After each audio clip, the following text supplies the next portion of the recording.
katakan orang ini mungkin mau mulai usaha F&B gitu, tapi awal mulanya bulan puasa, produknya pun misalnya general gitu, banyak lah gitu.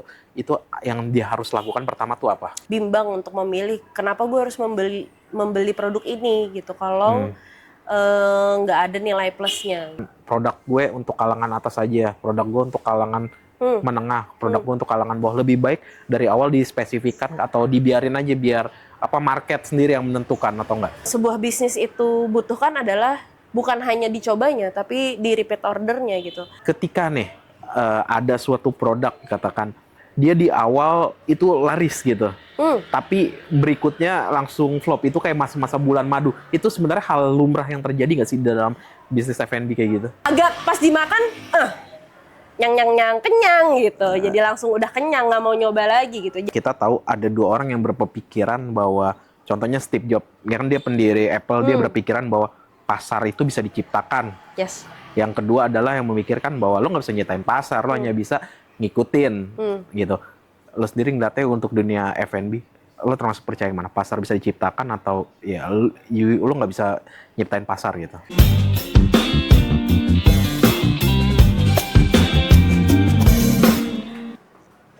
Ada siapa tuh? Saya takut kalau dia datang. Aduh, Bu Kiki, sehat Bu Kiki? Alhamdulillah sehat Bapak Praja. Bagaimana syutingnya, cakapnya? Kenyang. Kejak ya. Cakap icip-icip, dikit lagi udah berapa episode? Udah berapa belas? Saya kayak belasan deh. Coba dihitung baik-baik ya. Waduh. Nanti. Saya dapat PR dari Bapak produser ya, ngitung episode. Ya, Bu Kiki, kita pengen nanya-nanya sih tentang ya dunia F&B lah. Aduh, ya kan. berat nih. Apalagi ini kan di bulan puasa nih. Benar. Nah, Biasa di minuman ini nggak ada ya? ya ini kan kita puasa. Oh, iya benar. Mohon maaf ya. Ibu puasa kan? Alhamdulillah. Oke. Nah, karena Ibu puasa, saya juga puasa. Ya, tentunya alhamdulillah dulu kita aja kan? nggak perlu ya Ya. kan. Jadi kita akan ngebahas tentang bisnis F&B di bulan puasa nih. Karena sebelumnya cukup sering banget ya, setiap bulan puasa itu kan ada momen orang-orang tiba-tiba entah dia side hustle atau dia switching karir gitu ya kan, untuk terjun ke bisnis F&B gitu. Sebenarnya menurut Ibu Kiki sebagai orang yang sudah berpengalaman di F&B melihat Jangan exaggerating ya. yes, enggak lah ya kan, enggak melihat fenomena kayak orang yang switching karir atau side hustle makanan musiman di bulan puasa tuh sebenarnya gimana sih menurut Bu Kiki gitu? Apakah itu bakal everlasting atau enggak gitu? Oh, maksudnya kalau switchingnya di bulan Ramadan terus akan everlasting setelah Ramadan atau enggak? Iya, benar. Sebetulnya sih kalau everlastingnya nggak ada pastinya ya. Maksudnya kan kalau F&B itu how we manage gitu kan sebetulnya. Jadi kalau setelah Ramadan tetap ramai ya berarti manage-nya bagus gitu aja sih sebetulnya. Kalau setelah Ramadan nggak bagus berarti kan belum, si produk ini tidak menjawab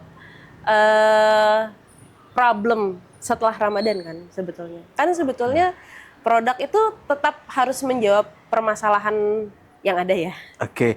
Ya, tapi riding the wave itu sebenarnya nggak ada masalah kan untuk memulai sesuatu kan? Betul, nggak jadi masalah karena justru biasanya riding the wave itulah yang membuat sesuatu itu ramai kan, yang relate di saat itu gitu. Ya kan kayak riding the wave kalau bulan Ramadan udah pasti hampers ya.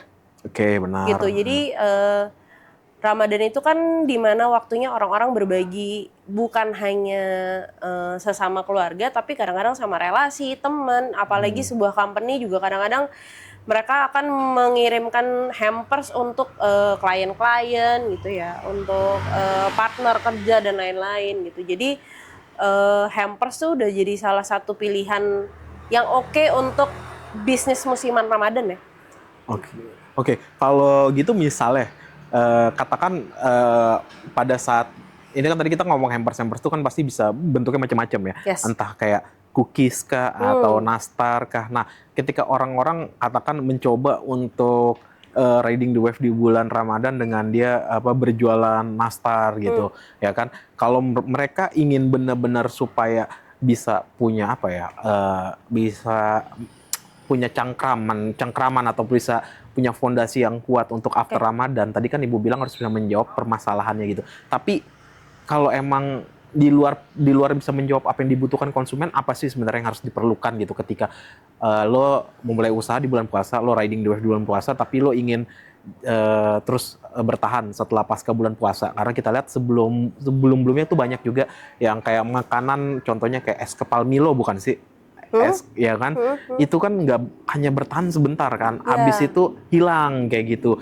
Nah itu kalau untuk kita sendiri, misal siapa aja gitu, katakan nggak hanya, aduh berisik banget motor, katakan Maafin ya. katakan orang ini mungkin mau mulai usaha F&B gitu, tapi awal mulanya bulan puasa, produknya pun misalnya general gitu, banyak lah gitu. Itu yang dia harus lakukan pertama tuh apa? Harus punya USP sih, ya. Kalau USP itu apa tuh, kalau boleh tahu? Unique selling point. Oke, itu jadi ke ciri khas ya? Ciri khas Iya ya? benar. Kan udah pasti harus punya USP ya.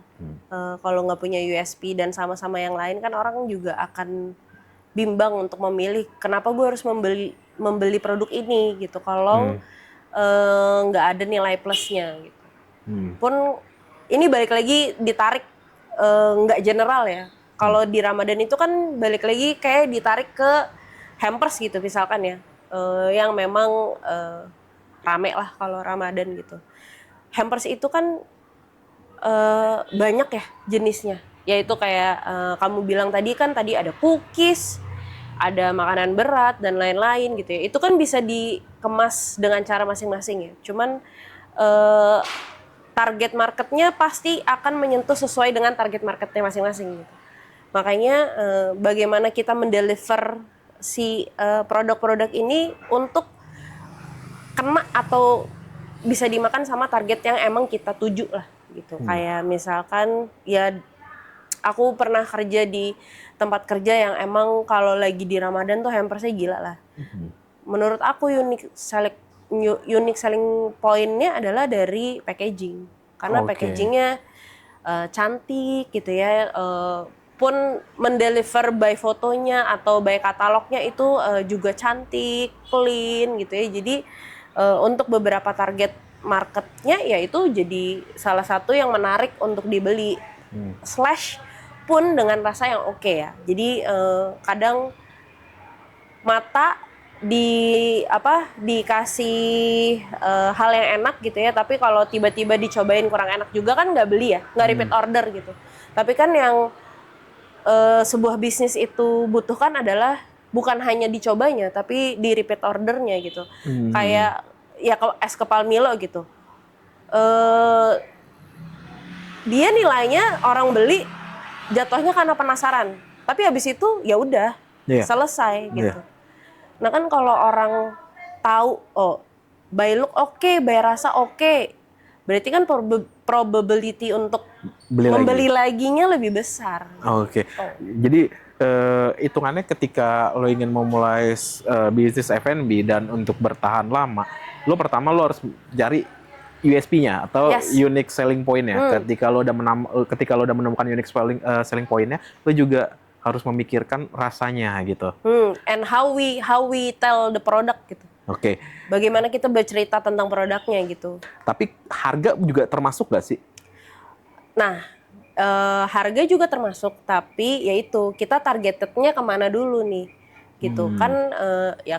Target market A, B, C gitu ya. Jadi kalau memang kita targetednya ke A ya berarti harganya disesuaikan dengan target marketnya gitu. Kalau misalkan kita menjual hampers dengan harga 500 sampai 1 juta gitu, ya berarti kan target market kita bukan C ya, sudah pasti gitu. Jadi ya kita harus tahu bagaimana me-reach target audience, target customer-nya gitu.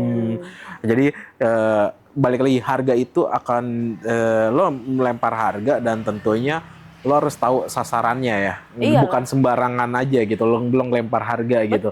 Tapi better untuk di-niche-kan kah atau di-segmentan kah? Gue mau dari awal lo bilang gue pengen produk gue untuk kalangan atas aja, produk gue untuk kalangan menengah, produk lu untuk kalangan bawah. Lebih baik dari awal dispesifikan atau dibiarin aja biar apa market sendiri yang menentukan atau enggak? Kalau menurut aku harus udah tahu targetnya sih. Targetnya mau kemana dulu gitu. Kalau ya itu karena kan targetnya juga akan menjadi salah satu poin bagaimana kita bercerita atau bagaimana cara kita atau anak tangga yang mana yang untuk kita naikin untuk bisa merich mereka kan gitu. Karena kayak misalkan aku mau jual hampers di 500.000 sampai 1 juta gitu. Tapi aku tidak bisa mengemas hampers itu dengan baik gitu. Karena kan sudah pasti orang nyarinya kalau yang harganya segitu, dia pasti rasanya mau oke, looknya juga oke gitu. Karena kan satu experience juga udah pasti menjadi salah satu alasan juga ya, karena experience itu rasa juga experience kan. Gitu. Jadi udah pasti menjadi salah satu poin-poin itulah gitu. Nah, aku sekarang ngerti bahwa ketika USP dan juga tadi rasa dan juga experience atau harga itu kan membantu kan ketika sebuah produk apa dia bertahan atau tidak kan. Nah, pertanyaanku juga adalah ketika nih ada suatu produk katakan dia di awal itu laris gitu. Tapi berikutnya langsung flop, itu kayak masa-masa bulan madu. Itu sebenarnya hal lumrah yang terjadi nggak sih dalam bisnis F&B kayak gitu? Kayaknya sih udah pasti ya, karena kan bisnis nggak selalu naik terus ya. Udah pasti fluktuatif lah gitu ya, naik turun gitu. Makanya kadang-kadang yang diperlukan di salah satu bisnis itu kan sebetulnya inovasi ya. Kan kita harus tetap berpacu dengan tren ya. Harus tetap ikut kita, we need to know tren terbaru. Mau itu dimanapun, kayak misalkan kita sekarang kan kerja di agency gitu. Kita harus tahu tuh tren terbaru apa, yang lagi rame apa. Pun begitu di F&B juga sebetulnya gitu. Ya kayak kemarin rame mie chili oil, pasti nemu dimanapun mie chili oil. Sama pasti. juga kayak RR keju mozzarella ya, semua makanan dengan itu. Matcha, red velvet, itu kan salah satu tren-tren F&B ya. Maksudnya semua pasti punya menu itu at the end, karena mereka akan mencoba fit in to target untuk fit in ke marketnya juga gitu. Tapi balik lagi, ketika lo terlalu sering mengikuti sebuah tren, lo sebenarnya jadi kayak nggak punya identitas atau gimana? Lo memandangnya gimana? Misalnya, ya kan tiba-tiba harus ngikutin tren green tea lah, tren keju mozzarella, tren chili oil gitu.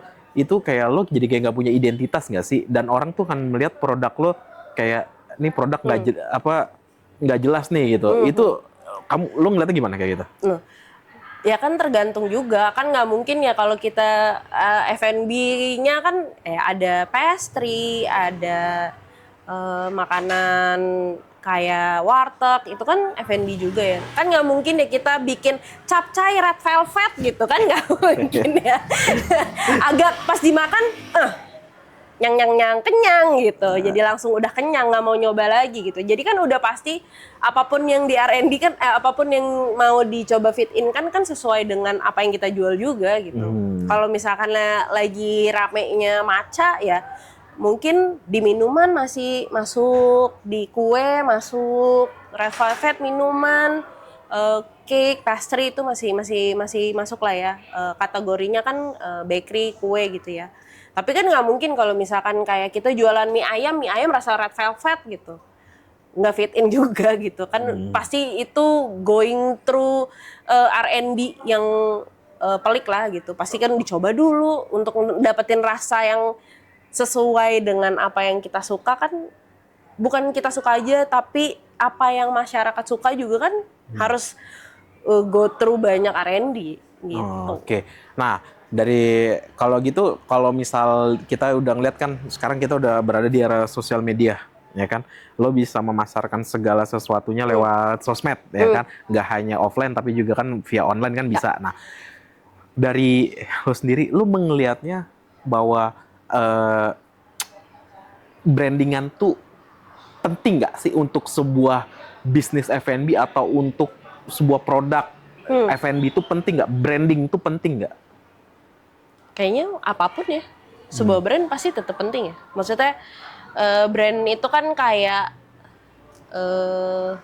apa ya? Kayak kita mau atau orang melihat kita seperti apa gitu ya. Nah ya apa yang kita jual kalau brandingannya sesuai kan berarti sesuai juga sampai sama targetnya kan. Jadi kalau brandingannya nggak sesuai sama apa yang dijual juga kan nggak akan dapat lah targetnya gitu. Oke, berarti branding USP kalau misal gue repeat ya, brand rasa, experience Yes. atau price itu akan menentukan semuanya ya. Kalau semua kan udah pasti jadi salah satu apa namanya poin-poin untuk menjual suatu barang apapun itu ya. Kayak mau jualan internet, mau jualan makanan, mau jualan baju gitu. Udah pasti semua itu udah jadi salah satu checkbox yang harus udah dibuat atau dirapihkan sebelum kita start untuk selling suatu produk lah. Oke, nah dan juga aku ada pertanyaan nih. Saat ini kita tahu ada dua orang yang berpikiran bahwa contohnya Steve Jobs, kan dia pendiri Apple, dia berpikiran bahwa pasar itu bisa diciptakan. Yes. Yang kedua adalah yang memikirkan bahwa lo nggak bisa nyiptain pasar, lo hanya bisa ngikutin gitu. Lo sendiri ngeliatnya untuk dunia F&B, lo termasuk percaya yang mana? Pasar bisa diciptakan atau ya lo nggak bisa nyiptain pasar gitu? Pasar bisa diciptakan based on research sih. Oke. Karena kan kalau misalkan we know how to answer problem yang ada, ya kan kayak kayak Apple ya. Dia tuh pertama kali earphone yang warnanya putih. Karena di pasaran earphone nggak ada yang warna putih. Nah, itu jadi salah satu standout dan dia menciptakan pasar itu kan. Berarti kan sebelum dia menciptakan pasar dia deep down research dulu apa nih yang nggak ada di pasar. Gue harus bisa menjual produk hero apa nih gitu. Jadi kayak supposed to be bisa diciptakan pasar itu. Oke. Nah, terakhir. 5 lagi boleh. Tips atau step-step yang sebaiknya harus kita lakukan ketika kita untuk ini memulai bisnis F&B atau yang kecil-kecilan lah dari versi UMKM lah ya di bulan puasa. Katakan kita lagi riding the wave. Kayaknya aku bukan orang yang pas ya untuk ngejawab itu karena itu kayaknya harus udah yang ahli lah ya kayak gitu. Tapi kalau dari aku sih kayaknya tahu produk dulu, apa yang mau dijual, tahu cara mengemas produknya, dan you sell it, dan tahu targetnya sih. Oh, berarti 3 itu aja dulu ya? Kayaknya ya. Mohon maaf, tapi kan saya bukan masternya ya. Jadi tapi semoga itu cukup menjawab. So far bisa ngasih masukan ya, karena ketika 3 itu masih belum jelas, lo akan bingung ya? Iya, udah pasti sih. Bingung, kayak misalkan gue mau jualan Ramadan nih, tapi aku nggak tahu mau jual apa kan nggak akan maju juga ya. Satu. Terus kalau aku tahu mau jualan somai gitu, tapi somainya ya somai banyak gitu. Lo mau mengemas somai ini seperti apa? Ya kan kayak somai mentai kah atau somai maca misalkan gitu, atau somai sayur yang warnanya hijau kan zaman sekarang somai mentai aja yang lagi ramai ya. Yang penting ada USP-nya atau different-nya gitu ya? Ya diferensiasi kayaknya cukup penting ya. Penting untuk membedakan bahwa produk lo berbeda dengan produk lainnya ya? Iya, karena kan pasti ditanya, nih produk lo lebihannya apa nih dari yang lain gitu. Atau misalnya yang membedakan produk lo apa sih? Bener juga ya, tapi berarti kalau kayak gitu lihat juga packaging juga termasuk ya, karena kan orang ini nggak sih ketika lo membeli sesuatu tanpa lo belum pernah merasakan, lo kan pasti tertariknya dari packagingnya. Betul. Bener kan? Karena ya itu sih indra panca indera manusia kan pasti akan satisfied melihat dengan cara masing-masing ya. Kayak mata udah pasti ngelihat sesuatu yang cantik atau indah sesuai dengan selera masing-masing ya, karena kan selera preference masing-masing ya, nggak bisa kita gue pokoknya yang bagus fat gitu kan, nggak juga gitu ya. Tapi gimana kita mengemas ini dengan cantik menurut kita, satu, atau kita research sekarang yang lagi oke packaging kayak apa sih gitu. Jadi nggak bisa tuh ya kita nggak mau bilang gue nggak peduliin tampilan, yang penting rasa, itu udah nggak bisa ya. Siapa yang mau beli mie ayam udah diaduk, udah campur-campur udah gitu berantakan, ada yang mau beli nggak? Nggak sih. Kan terlihat udah dimakan ya. Pun kalau udah kelihatan bekas nggak ada yang mau beli. Siapa yang mau beli kalau berantakan? Iya. Look, taste udah pasti kan. Ya itulah indera-indera yang membantu orang untuk memutuskan oke, gue beli yang ini kan udah pasti. Berarti bener dong kata-kata ini ya kan. Karena produk bagus, kalau brandingannya jelek, hasilnya kurang memuaskan. Yes. Begitu juga produk jelek, tapi kalau brandingan bagus, ya hasilnya mungkin memuaskan. Urusan dia akan repeat order atau certify, itu urusan belakangan. Enggak juga sih. Enggak juga? Kalau misalkan satisfied atau enggak, karena kan maunya satisfied terus lah kalau beli barang kita kan. Yes. So. Oke.